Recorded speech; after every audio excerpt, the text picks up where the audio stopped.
So today we're going to be creating volume spheres inside of Cinema 4D and Octane.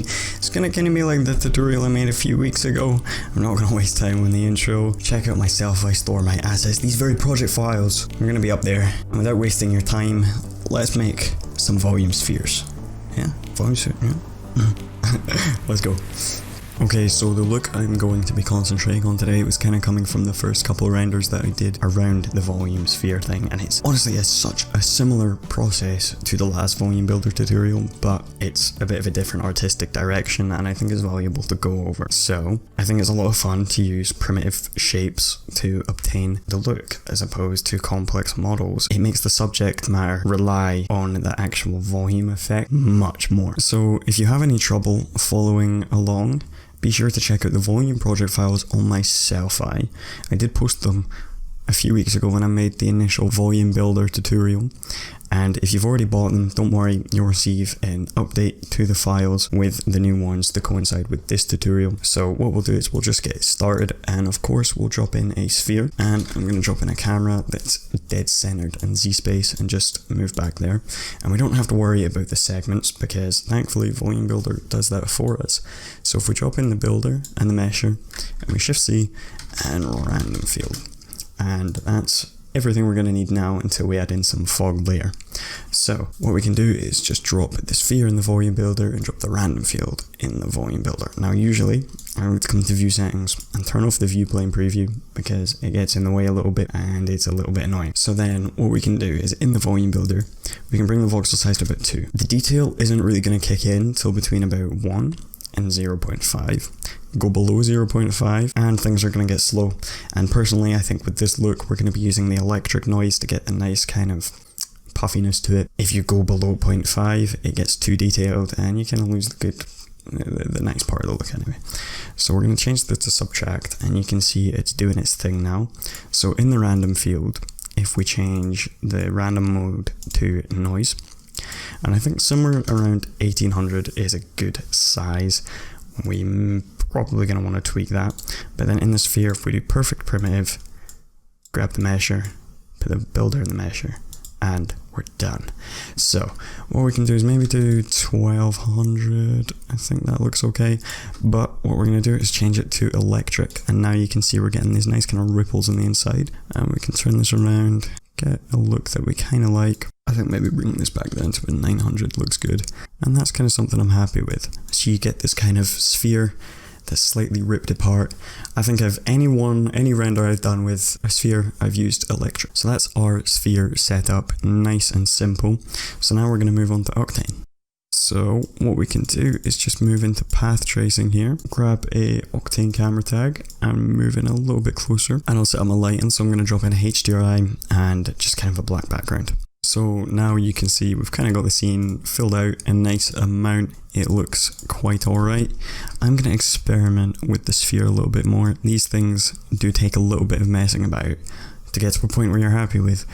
It's just kind of how these renders work, and unfortunately in a tutorial you can't always spend all your time doing something, put in a random number there, messing with something, going back and forth, because that's going to confuse you. You're going to attempt to go back and forth to follow with me, so I may have to put up with something I'm not 100% happy with, but it's just about the method of showing you how you're going to achieve this result and how you're going to get this render to look the way you want it to, which is the most important part. So I'm maybe going to attempt about 1200 and cut off the main bulk of the sphere. Changing the random field from subtract to intersect is a good way to get a bit more of a ripped apart look when it comes to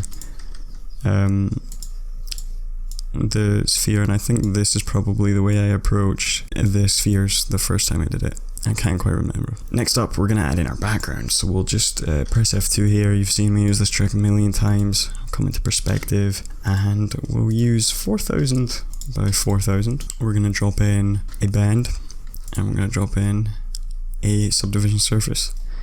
We're going to hit fit parent, and we'll do 90. We'll spin that once there, and we'll spin that again. And I'm just going to bring this down to about 20.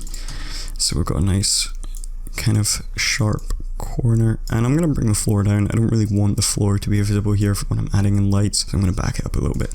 Again, like I said, very similar composition to the first volume builders tutorial, but today we're concentrating on a much different look. So now what we can do is just save our file. Okay, so next up we're going to make the material, and to get that kind of satisfying look, I am going to use a subsurface scattering material. So we'll just pop that on the mesher, and then what we'll do is we will change our index and we'll kind of give it that glass look, put up our roughness, and then drop in a scattering medium, and I don't know what kind of colors I'm going to use. We'll figure that out in a second. And now what we can do is mess with our density, maybe go for somewhere around 30-40, and I have no idea what color I want to approach this render with. I did use kind of this chocolatey look the first time, and I think we could probably get away with that here, especially if we jump right into adding our lights. Now, one thing I'm noticing is the detailing just isn't keeping up now, so if we come to about 0.7 and then approach our way to 0.5 when we're looking at doing a full render, like I said, you go down to 0.2, it's not really going to look that nice, it's going to lose the nice bumpiness it's got to it, so we'll stick with this for now. But next up, we're going to do a little bit of lighting. So we'll drop in an area light, and we'll zoom out to this camera, and we'll use some fall off maps, bump up the power there, and if we just move this out to the side, in fact I'll do the other side first, I'm going to make it a little bit taller, move it back, and then we can get this nice, really intense light across the volume, and we can even mess with the way this is positioned a bit to see how much we want it to be affected by the light. And then if we come back into the node editor, this is where you can kind of tweak with it a little bit and see if you want the light to jump through it a little bit more or make it a bit more dense. I'm going to leave it somewhere in between for now. And with this light, I may duplicate it and turn it off and bring it above and see what kind of look this gives us.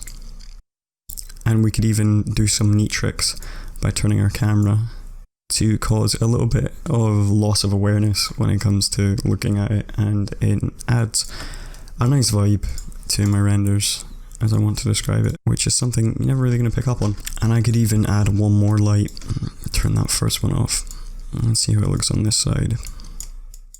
Getting that back side of the sphere lit up, and then we could turn it towards and see how that looks. Could look better, could look worse, we'll find out. Maybe it's time to change our scale to something like 400 and get a bit more of the sphere shape back if we're using intersect. Or in fact that takes it away, so let's do 1400. I thought, yeah, going bigger would give more of it back. So yeah, something a bit like this. Okay, so while I'm spinning around this light to try and get this scene looking somewhat nice, I thought I would make the time a little bit more useful rather than cutting it out and give you a bit of information about my Selfie store. So over there's a bunch of products and assets, anything that might help you with your next project. Everything there is royalty free completely. There's forest packs, there's these volume files you're looking at right now. You can rip them out of the project files and then take them elsewhere into your projects, your daily renders, whatever it is.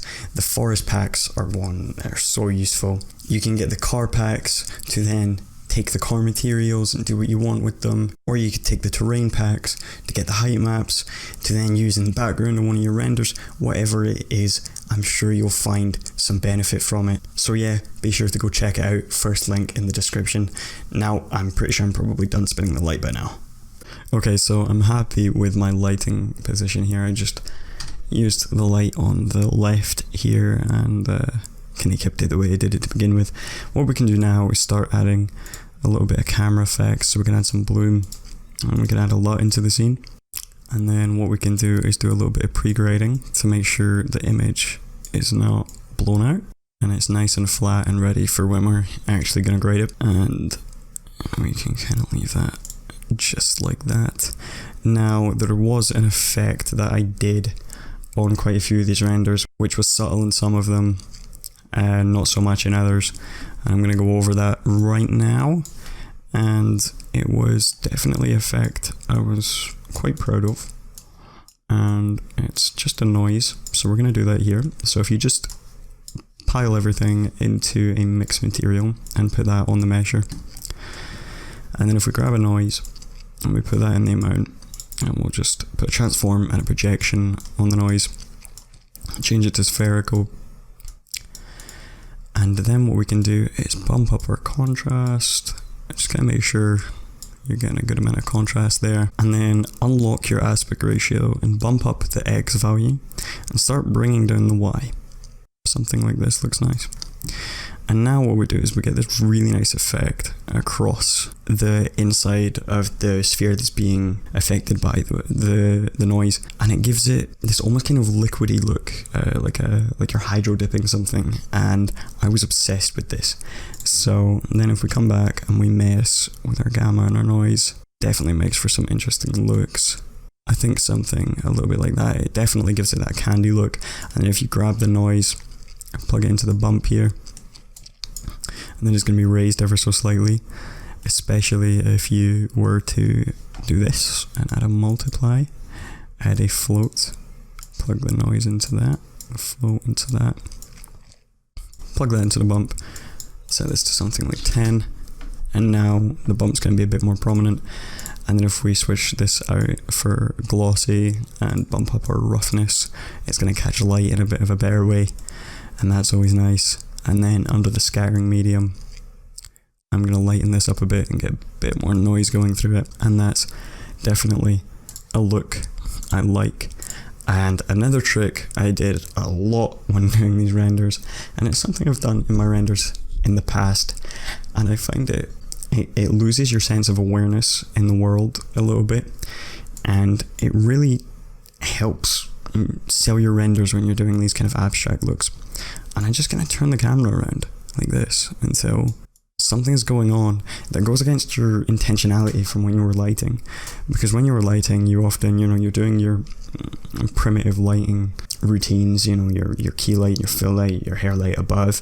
And it's hard to anticipate getting a look like what you're looking at right now when you follow those routines. And those routines are amazing to follow. To then flip that on its head by spinning the camera around in a completely unrealistic way that you can't do in real life, it gives you abstract lighting, even though you're just looking at your same lighting routines, your key light, your fill light, and your light above. Even though I'm only using a key light right now, if I slap the other two on, which I will do approaching final render, and then mess with the intensity of them and the color of them, so I'll take you through that as well. So I'm just going to control S here. The render's looking good. Typically I would just put a diffuse material on the background to accent the color that we're looking at in the volume sphere here, but I'm actually going to leave it white because I think the white squiggles accent that and gives it a good bit of unity, so we'll leave that there. We'll call this key light, and we'll call this, now this is where I have to jump out the camera to see because I've spun around, we'll call this hair, and we'll call this fit. So what we'll do with the hair light is it's still going to be affecting the same parts even though our camera's turned around, but we can bring down the intensity of that, and I'm going to make it slightly orange. I'm going to push it off to the right a little bit, and we'll just make sure they're all not visible. Oh, and we'll make sure they've all got the same sampling rate. And I'll maybe bring that out a little bit, thin it out, just so the right side here is coated in orange. And then with our fill light, I'm gonna bring down our intensity of that there, and then that side's now filling out. And I may even get a little bit cheeky and add in a second fill, thin that out, bring it under the sphere, and we'll turn all of them off so we can see what we're working with. And I'll maybe turn that towards blue a little bit. Turn back on our key and our hair and our fill, and I don't like the list, so I'm going to turn it off. And I may even get away with bringing this down a bit more, and I think that makes for some nice lighting. You could even see where you want to take your camera, mess with it, make it look awesome. Always looks cool. Next thing, volume. So the last few I did, I used Volume Builder. I used some trees and some, not volume. But what I'll probably do today is not use any VDBs, but just do it all inside of Octane. So we'll pop some of them in. So I've just gave the scene a little bit of a tidy approaching, adding in the volumes. One thing I will do is I think it's maybe a little bit bad to leave the background completely untextured. I think you probably want to apply material even if you are going to leave it white. I didn't mean to make that glossy. And I mean, we could see how it looks if we were to add in a darker color. I just think it's going to look better in white, so I'm maybe going to slightly hint at it like that, but I'm not going to do any more. What we will do though is, like I was saying, is use the fog volume. Control S constantly because we're in a bit of a dodgy situation now. And we'll do 200 by 200 by 200. Now this was something I was fiddling with a lot to get looking good. And I'm not going to do that here, but I will show you how I did it. So if we bring down our step length, and I'm just going to make sure that this is a good size, so make this all 300. And we'll bring down the size, and then I'm going to duplicate this sphere and pop it in the volume there. And now the volume is going to be bound to the sphere. And turn off our edge feather. Maybe just keep a little bit of it. Bring down the size a bit more. I'm going to really bring up the density. I'm going to make these a bit more grey. Maybe not that grey. Okay, that looks good. And now what we can do is start messing with the noise to get something a little bit more crisp. And I'm going to use electric for the noise, and I'm going to use maybe something around 1500.